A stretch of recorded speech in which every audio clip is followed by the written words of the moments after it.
All right, hey everyone, ready to dive deep. Today we're talking about something super important, especially if you're living out there near those uh, beautiful but sometimes kind of scary wildlands. We're talking wildfire protection for your property. We're going to be using an article from Bigger Pockets as a jumping off point, the real estate investing website. But we're going deeper than just like the basic tips, right? We're looking Mhm. at what really works, Mhm. like what's proven itself out there in actual wildfires. And you might be surprised to learn that some of the best ways to protect yourself actually start before you even, build the place. That's right. The choices you make during construction, they can be make or break when it comes to withstanding a wildfire. Okay, so let's get right into it. The article starts off with this story about David Steiner. He's a retired CEO.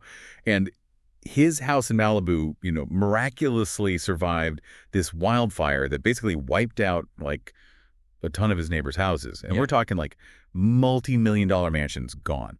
The crazy thing is, his house wasn't even built with fire in mind. It was designed to be earthquake-proof.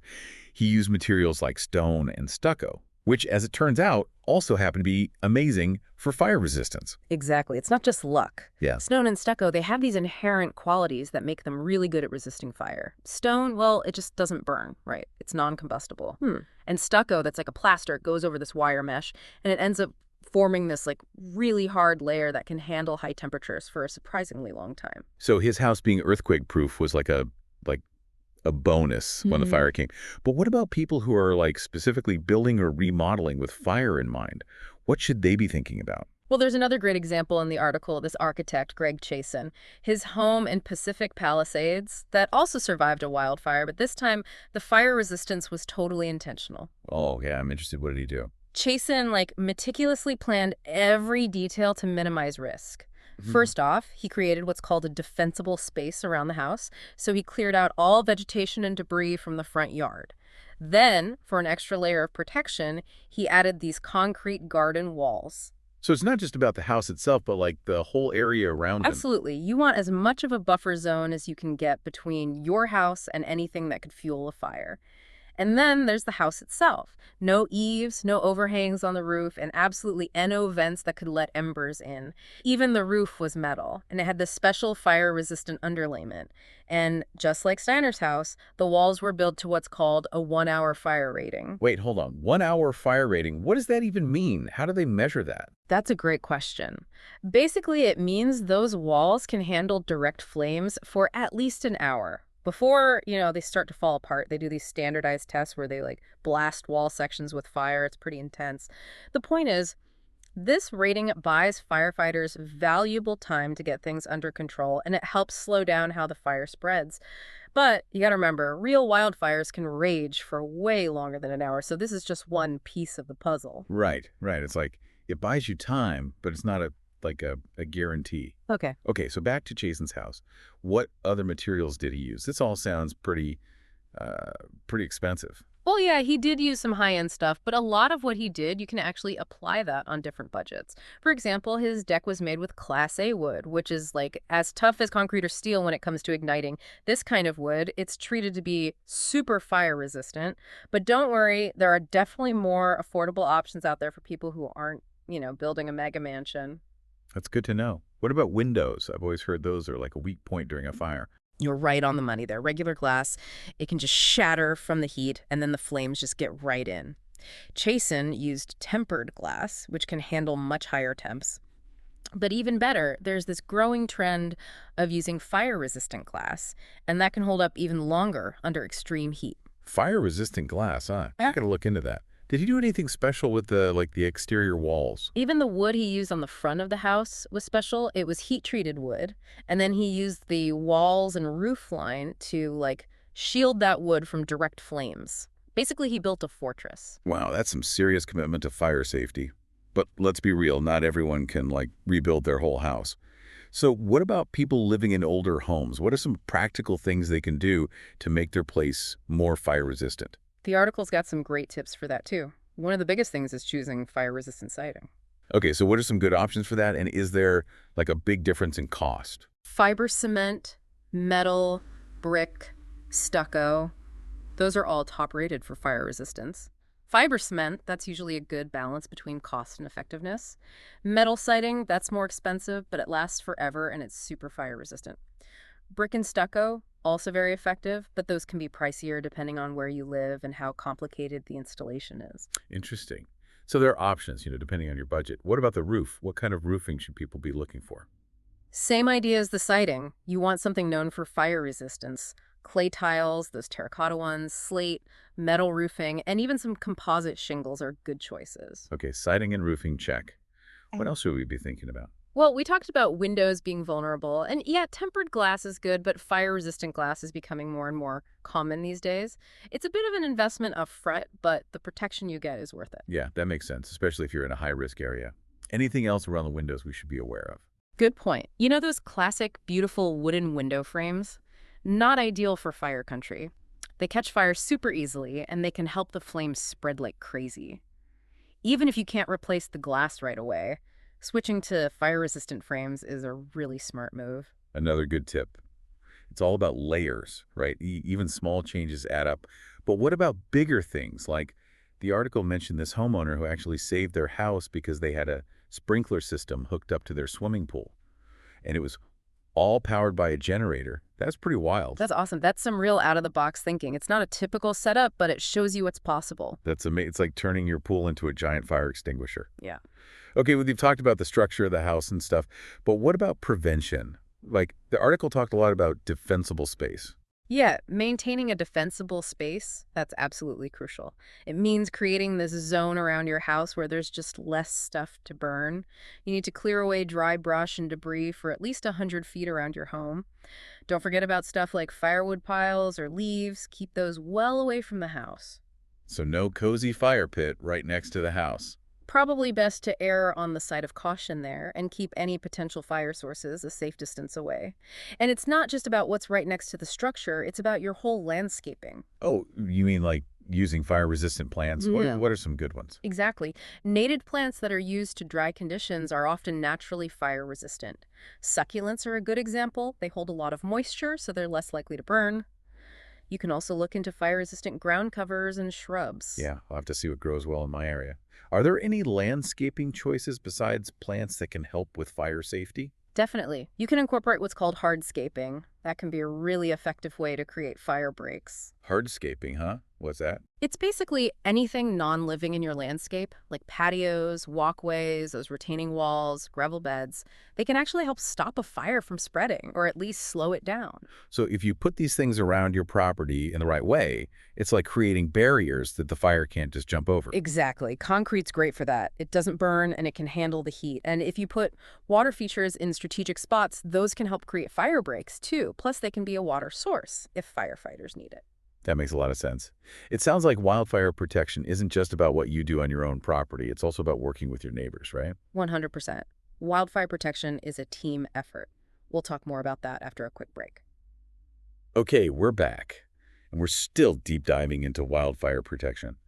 Before the break, we were talking about hardscaping, and how that can create a defensible space around your house.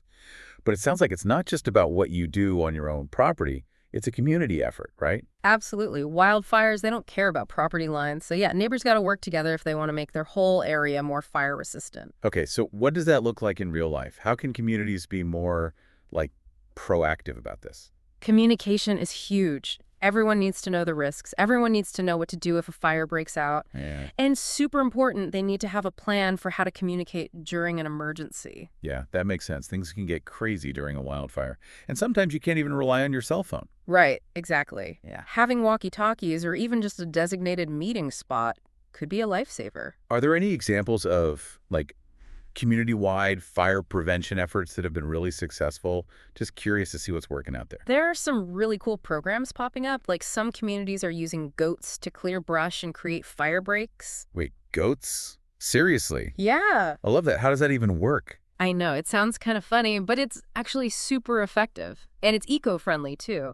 Goats, they're natural browsers, which means they basically just love to eat plants. And they're especially good at clearing out the kind of dry, brushy stuff that wildfires feed on. So they're like little firefighters on hooves, munching their way to safety. Exactly. Plus, they're way gentler on the environment than, big machinery. And, they're pretty cute to have around. I'm all for more goats in our communities. Okay, so we got goats on the ground, but what about using technology to fight fire? I've heard about drones and satellites being used, both for prevention and for response. Yeah, technology is playing a bigger and bigger role. You can equip drones with infrared cameras, and they can spot wildfires early on, even in places that are hard to get to. That lets firefighters respond faster. And hopefully, they can contain the fire before it gets totally out of control. They're like the eyes in the sky. I've also heard that satellites are being used to, monitor forest conditions and try to predict where fires might happen. You're right, satellites can pick up on things like changes in vegetation and how much moisture there is. And those are key indicators of fire risk. So firefighters can use that info to, like, figure out where to focus their resources. It sounds like we're getting better at using technology to be more proactive, not just reactive. Hmm. Are there any other technological advancements happening that are, like, on the horizon? There's a lot of research going on in the area of fire-resistant materials, like scientists are working on fire-resistant paints and coatings that you could put on existing buildings to slow down how fast flames spread. Fire-resistant paint. That's cool. Yeah, it has the potential to be a game changer. And they're also looking at ways to make building materials themselves more fire-resistant, like developing new types of wood and concrete. It's pretty amazing. It seems like this is a field that's always changing, with new ideas and strategies coming out all the time. For sure, and that's what makes it so interesting and important. So, for anyone listening who wants to stay up to date on all this, where should they go? What resources would you recommend? The National Fire Protection Association is a great place to start. They're also known as the NFPA. Oh, yeah, I've heard of it. They're the ones who set those, fire safety standards for buildings, right? Yeah, they do that, but they also have tons of resources for homeowners and communities on how to prevent wildfires and be prepared if one happens. You can find info on pretty much everything, from creating defensible space to picking fire-resistant building materials. That's really good to know. What about government agencies? Are there any that focus specifically on wildfire stuff? Oh, absolutely. The U.S. Forest Service and the Bureau of Land Management, they're both major players in wildfire management, especially on federal lands. They're the ones fighting those huge wildfires you see on the news. But they also work on things like thinning out forests and doing prescribed burns to try and reduce the risk of fires starting in the first place. You mentioned prescribed burns. Can you explain what those are? How do they work? Sure. So a prescribed burn is a controlled burn. It's like intentionally set to clear out underbrush and reduce the amount of fuel that's available for a wildfire to burn. So it's like fighting fire with fire. Yeah, kinda. It's a way to mimic how fire naturally works in forest ecosystems. By getting rid of some of that flammable material, you can actually prevent bigger, more destructive wildfires from happening later on. It's kind of counterintuitive, but it makes sense when you think about it. Are there any, downsides or risks to doing prescribed burns? They do have to be planned and carried out really carefully, obviously, to make sure they don't get out of control. And there can be some concerns about smoke and air quality, but overall, they're a valuable tool for wildfire management. It sounds like it takes a lot of expertise and coordination. It's pretty amazing to see how much goes into protecting our communities from wildfires. Hmm. So we've talked about what individuals can do, community efforts, government agencies. What about landlords? Where do they fit into all of this? They're responsible for keeping their tenants safe, but they don't always have control over, what happens on the property, right? You're right, that's a good point. Landlords, they definitely have a responsibility to be proactive and make their properties as fire safe as they can. Okay, so what are some specific things they can do? Hiring a maintenance company that's really experienced in fire prevention, that's one of the most important things. They can handle stuff like clearing debris, making sure that defensible zone is actually defensible, and that there's nothing flammable stored in a dangerous way. That sounds like a good investment, especially for landlords who have multiple properties. Are there any landscaping tips specifically for landlords in fire-prone areas? The article recommends using hardscaping and water features to create fire breaks. We talked about hardscaping earlier, but for landlords, it's even more important because they need to create those barriers between buildings and any potential fuel. Right, it's not just about one house, it's about the whole property. And what about water features? How do those help? If you put water features in the right spots, like ponds or fountains, not only do they look nice, but they can also help slow down a fire. And they can be a water source for firefighters. Plus, they can help keep the surrounding landscape watered, which makes it greener and less likely to burn. Okay, so landlords have a lot to think about when it comes to wildfire protection. It sounds like it's not just about the property itself, it's about being a responsible member of the community and working together to create a safer environment for everyone. Exactly. Everyone has to do their part. It's about knowing the risks, taking steps to prepare, and being a good neighbor. This has been a really informative deep dive. We've learned about so much, from fire-resistant building materials to like goat firefighting teams, from high-tech drones to the simple but important task of cleaning your gutters. I have to admit, it can feel a little overwhelming to think about doing all of this at once. What would you say is the most important takeaway for our listeners? That's a great question. I think the key is to start somewhere. Even taking one small step towards fire safety is better than doing nothing at all. Yeah, good point. Pick one thing and get started. So for you, what's one thing that really stood out to you from the article? What got you thinking? That story about the sprinkler system hooked up to the swimming pool, that was pretty clever. It shows you how creative people can get when it comes to fire protection. Yeah, that was a great story. It proves that sometimes the best solutions come from thinking outside the box. But I'm curious, is it actually possible to completely fireproof a property? Or is it always about like reducing the risk, not eliminating it entirely? That's a question a lot of people ask. And unfortunately, there's no easy answer.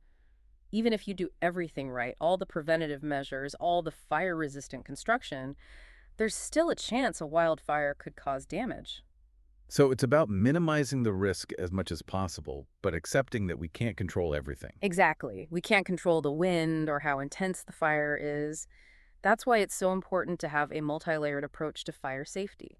Combine preventative measures, smart design and construction choices, and community-level initiatives. Okay, that makes sense. We've talked a lot about individual properties and communities, but what about the bigger picture? How do wildfires affect the environment and our overall well-being? That's a whole other topic.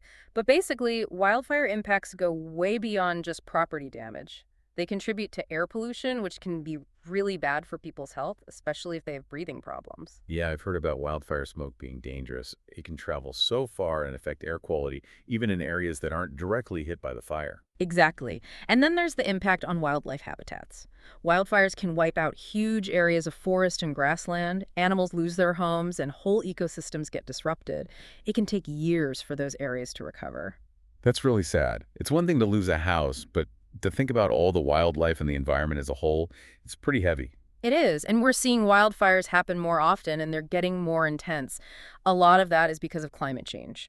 Drier conditions, higher temperatures, more extreme weather, it's all adding fuel to the fire, so to speak. So it's a complicated problem with a lot of interconnected factors. Definitely. And the solution has to be multifaceted too. It takes individual action, community collaboration, government policies, and a global effort to tackle climate change. Wow, it's a lot to think about. I'm feeling a little overwhelmed, honestly. It's clear that wildfires are a serious threat, and there's so much to learn and do to protect ourselves and our communities. I get it, it can be overwhelming.